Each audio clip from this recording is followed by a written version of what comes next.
Amelia, you'll never guess what. My son told me his friend just gave him some premium Texas steaks. Opportunities like this don't come around often, so I'm making us all my famous steak and homemade fries tonight. Go out and buy me some ingredients. Got it. And what do you need? Mushrooms, onions, garlic, potatoes, and olive oil. Was that it? I think that just about covers it. Oh, and of course, you can't forget the carrots, Brussels sprouts, and spinach. It's a family tradition of ours to have honey balsamic Brussels, roasted carrots, and creamed spinach with all our steaks. You see, darling, my family eats in style. Make sure you don't forget anything. Honey balsamic Brussels sprouts sounds amazing. Why, yes, dear, they are. But I didn't need you to tell me that. I'm fully aware of how impressive my culinary skills are. I've been compared to Gordon Ramsay in the past. Oh, and we will not be eating such quality steaks with low-quality vegetables. See to it that you buy the most expensive ingredients money can buy. Is that clear? Okay, buy quality stuff. Got it. When will we be eating? Let's say 7 p.m. You'll be going without any dinner if you're even a second late. Okay. Got it. Make sure you have a shower before you arrive. We don't need any unwelcome odors at the dinner table with us. All right, I'll make sure I'm done showering by 6.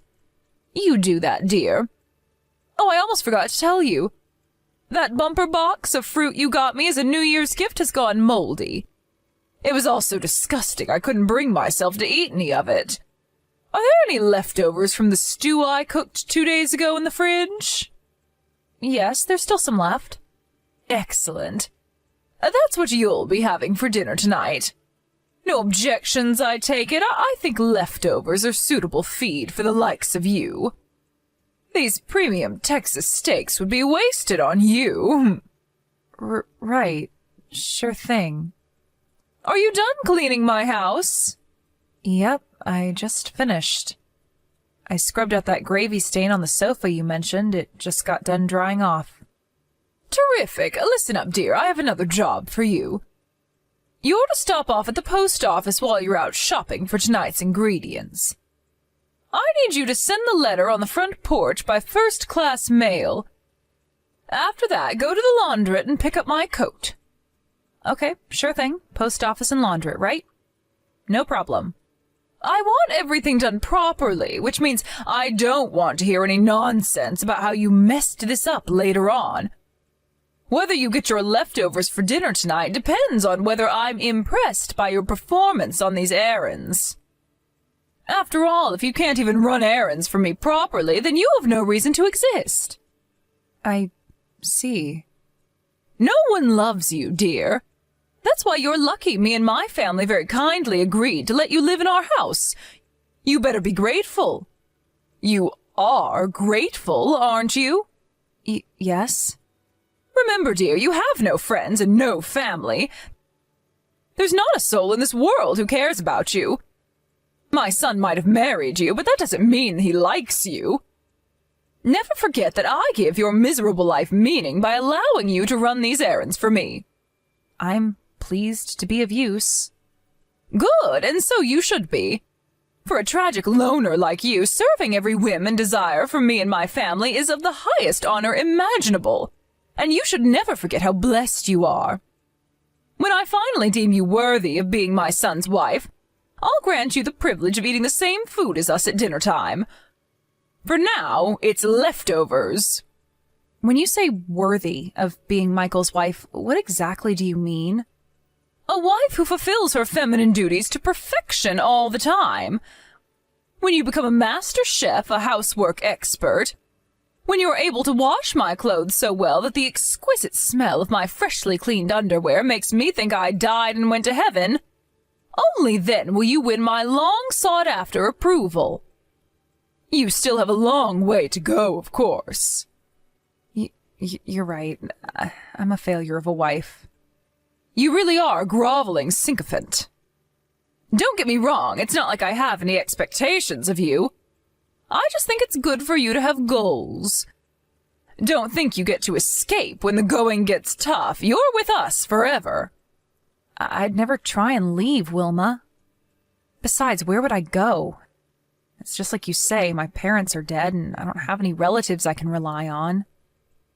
You guys are all I have.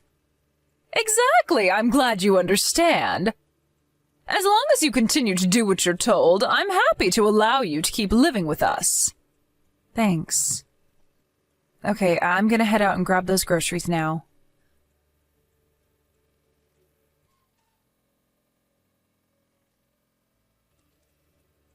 Good news!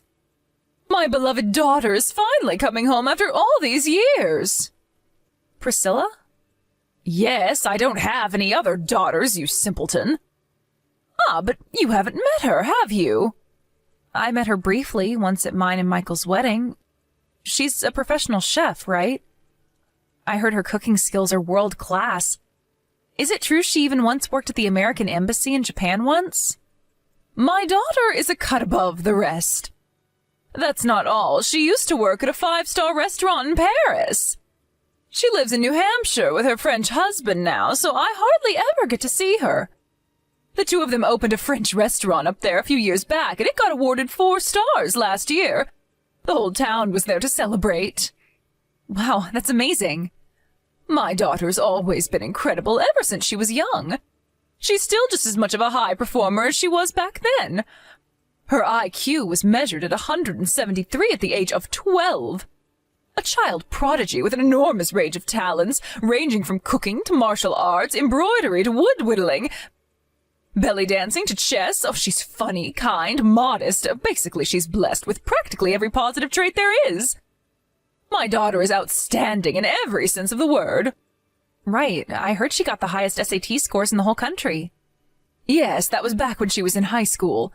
She decided to walk the chef's path because that was what she was passionate about. But I know she could have been a lawyer, astronaut, or Nobel Prize-winning scientist if she'd have put her mind to it. She's my pride and joy. Have you ever been to her restaurant? New Hampshire's a long way away. Sadly, no, I still haven't been, as much as I'd love to. You see, I hate flying. In fact, there's nothing that terrifies me more. It pains me to say, but I'll probably never be able to go. Have you never thought about going up there on holiday? It is technically possible by car, but I'd be driving for 46 hours. Not to mention all the hotels I'd need to stop off at on the way. My back's been giving me all sorts of trouble lately, so I can't sit down for long periods of time. If I'm being realistic, it's probably impossible. Priscilla hasn't been home once since she opened the restaurant 3 years ago because her hands have been so full with running it. Wow, you must be really excited about finally seeing her again. Will her husband be coming with her?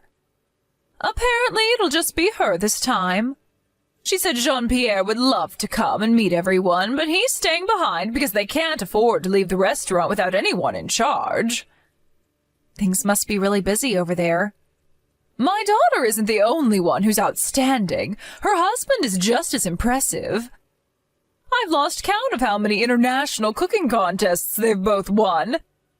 Their living room is full of trophies. Apparently people travel from all over the world to see them when they see their names on the list of contestants. Aren't they just amazing? Priscilla sounds really cool. She really is. Not like you. Right. I'm not really that good at anything. Don't worry, dear. You do have some use. It's your job to make preparations for my darling Priscilla's homecoming to ensure her stay is as pleasant and comfortable as possible. She'll be back next Saturday morning. Make sure the guest room is sparkling clean from the top to bottom. I want the floor to look so shiny she could eat her breakfast off it. Not that I'd make her do that. Actually, maybe I should make you do it to make extra sure you do a good job. Make sure you give the whole house a go-around with the mini vacuum, too. I saw a flea under Mr. Bigglesworth's collar the other day. The last thing my daughter needs is to come home to a creepy, crawly infestation. Okay, there's something else that's been on my mind. So, I normally cook all the meals, right? But are you sure I'm really qualified to be cooking for a world-class chef? Wouldn't you rather we get takeout or go to a fancy restaurant? She said your cooking will be fine. Remember, it's her job to cook for other people. She says she's looking forward to trying someone else's cooking for a change. Oh, really? Well, I guess that makes sense. I hope she likes my cooking. Let's face it, the chances are slim. Ah, yes, I almost forgot to tell you. She said she's going to cook us a supper we'll never forget on the first evening of her arrival. We'll be having authentic French cuisine, apparently. Wow, that sounds amazing. I can't wait. I wonder what kind of food it's going to be. You're not the only one who's curious, dear. I don't know either, but something tells me we're all in for the treat of a lifetime. You're to ask my daughter what ingredients she needs when she arrives and go out and get every last one of them, and that means quality. Really? Are you sure she'll be okay with me choosing the ingredients? I imagine chefs to be very particular about that kind of thing. Is there anything she's picky about? Are you suggesting we send my Priscilla out grocery shopping to lug a bunch of heavy bags around like some lower-class peasant? If she decides she wants to go out and buy the ingredients herself because she deems your eye for quality to be lacking, you're to accompany her as a luggage girl. Got it. You need to check with her whether there's anything she needs to get ready before she gets here. If there is, go out and buy it. I don't have her phone number. Don't worry about that. I'll give it to you later on. But you better make damn sure you don't say anything rude to her. She's used to rubbing shoulders with the upper crust of society, so a peasant girl like you should be on her best behavior. That applies for the entire duration of her stay. Best behavior. Got it. You and my daughter live in different worlds. She's not normally the kind of person you'd get the privilege of meeting, so you should be very grateful to me for the opportunity. She's leagues above you in every way possible. Yep, I know that, Wilma. I'll make sure to keep interaction with her to a bare minimum. I wouldn't want to bother her. I'll be careful not to say anything rude either. Excellent, good girl.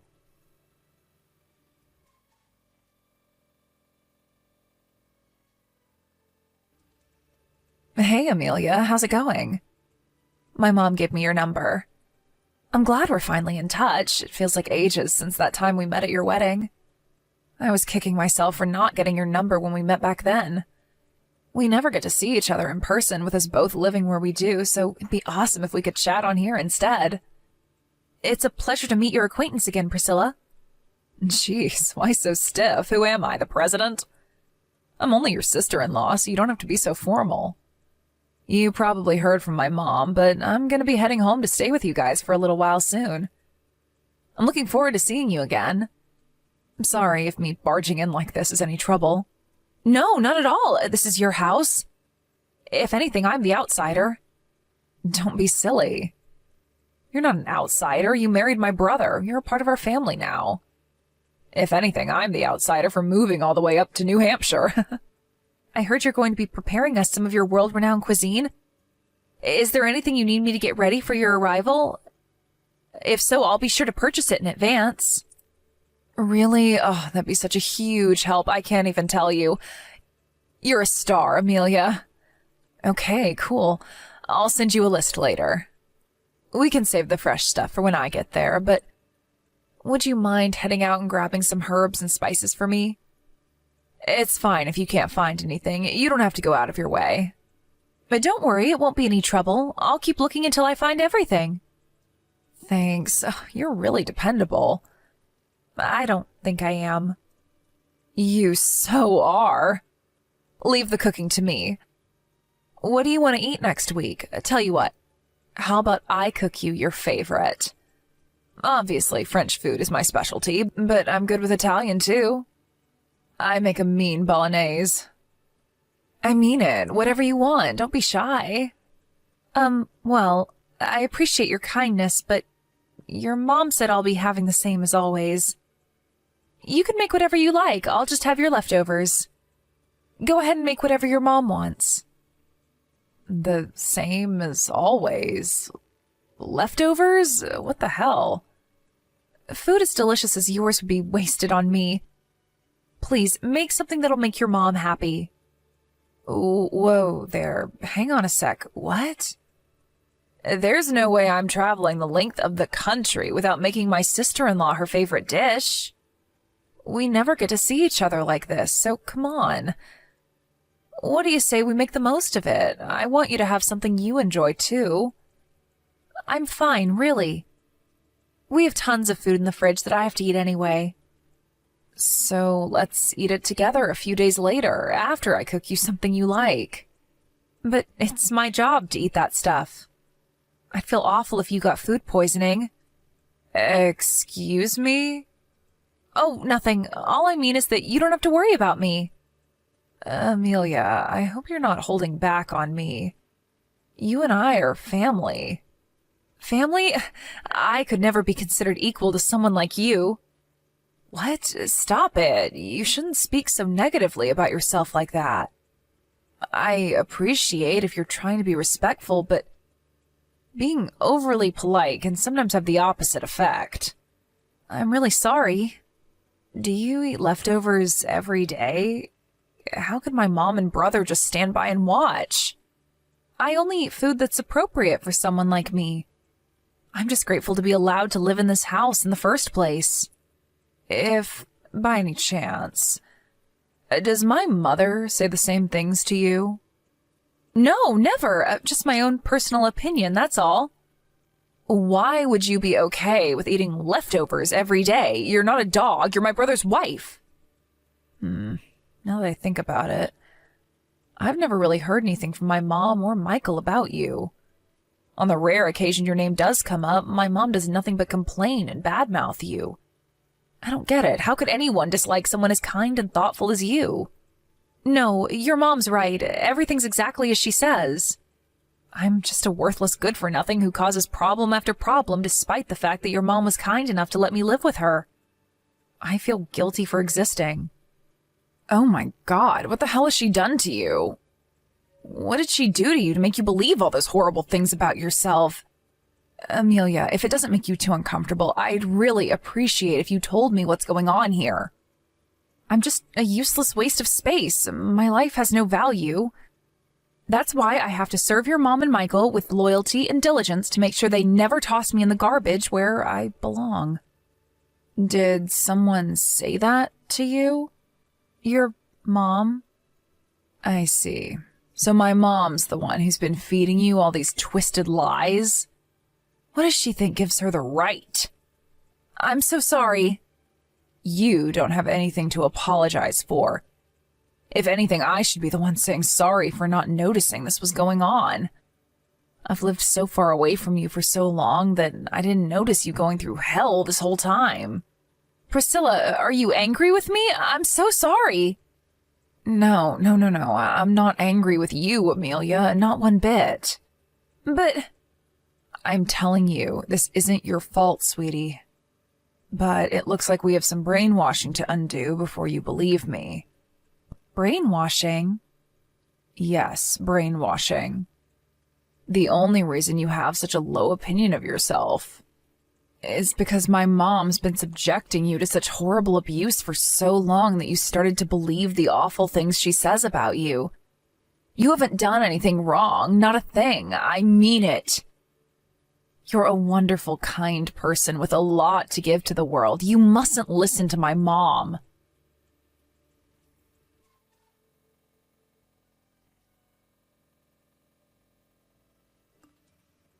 Hello, Mom. I'm home. Well, would you look who it is? Someone's early.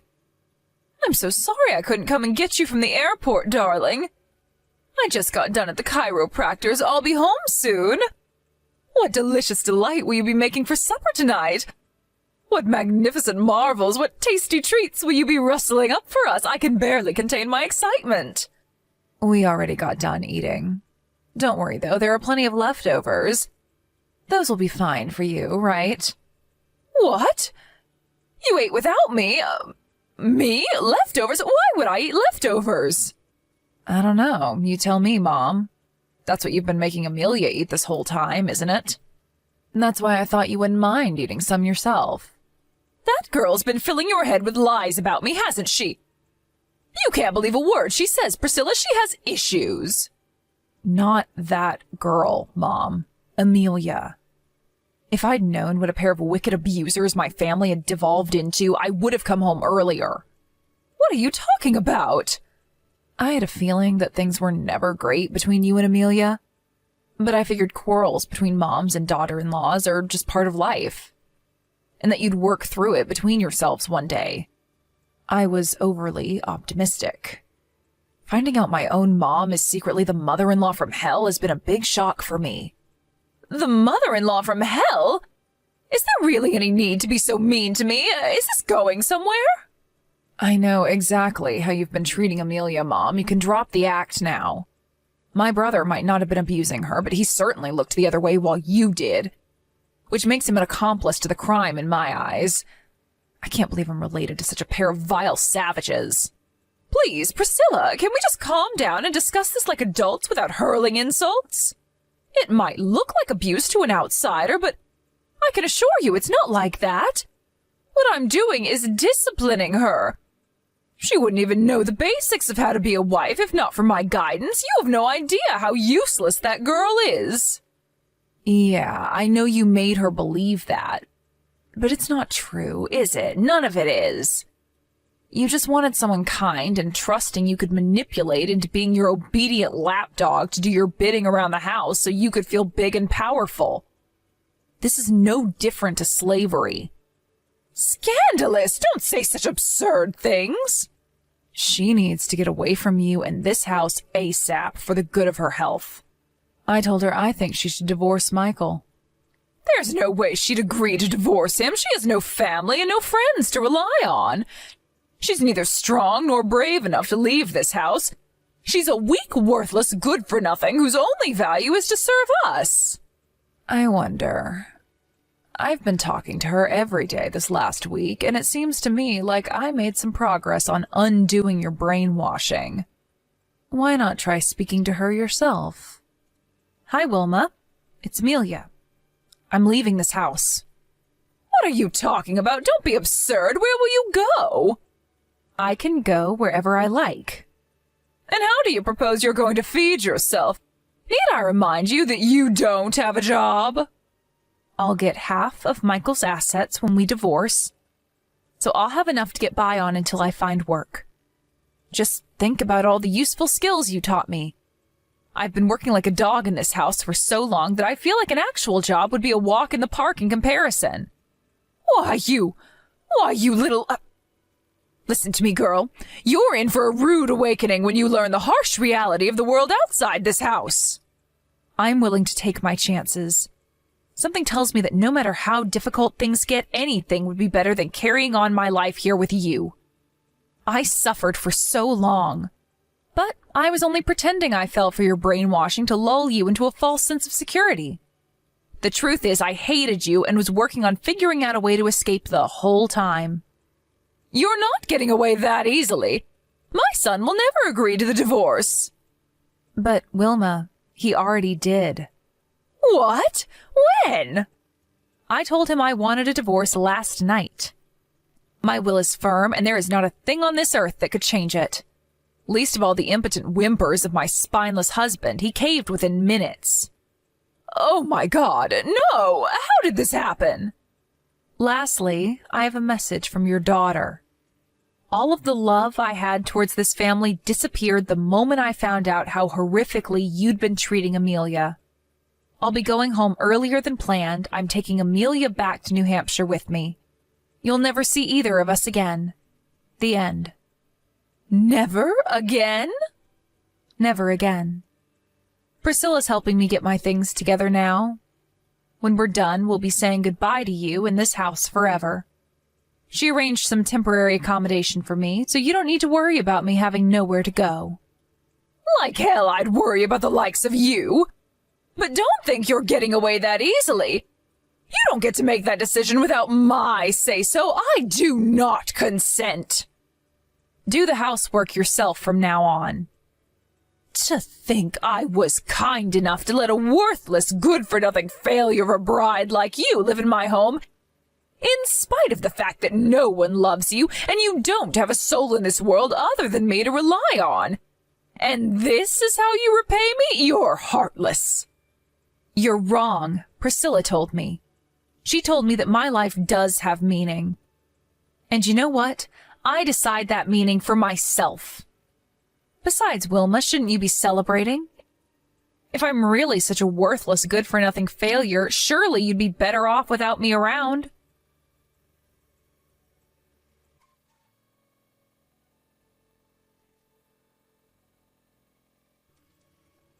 I left my mother-in-law's house after that. My spineless husband barely even tried to stop me, and with that, my marriage was over. Something about his reaction told me that deep down he must have known he failed me and knew that letting me go was the right thing to do. I heard he moved out himself not long after. Maybe he finally mustered up the courage to give his domineering mother what for. It's a shame it took him so long, but hey, better late than never. I wish he'd have had the balls to stand up for me when I needed him to, though. Priscilla hasn't been home or messaged any of her family a single time since what happened. Hated by both her children, Wilma now lives alone in complete isolation, lamenting the soul-crushing loneliness of her miserable new life. According to rumors from the neighbors, she resorted to extreme hoarding as a psychological coping mechanism for the loss of her family. Who knows? Maybe having her house filled with garbage from wall to wall makes her feel less lonely. As for me, I'm currently working as a waitress at Priscilla's French restaurant in New Hampshire. She knew I had nowhere to go and was kind enough to give me the opportunity to work for her. She's an amazing person, and I'll be eternally grateful for what she's done for me. I'm starting my life fresh in a new land, surrounded by new people. Now I'm fortunate enough to spend my days surrounded by a bunch of kind, supportive coworkers who don't look down on me. Oh, and the food's not half bad either. I could go on all day about how much I love my new life, but I'll sum it up by simply saying that I'm really happy now. But it's important to remember I wouldn't be here if I hadn't mustered up the courage to stop being so servile and letting my psycho mom-in-law walk all over me. Don't get me wrong, I'm still not totally over it. Wounds like that take time to heal, but at least now I'm living my life on my terms. And hey, if we don't live our life on our own terms, then whose lives are we even living? Stand up for yourselves, folks.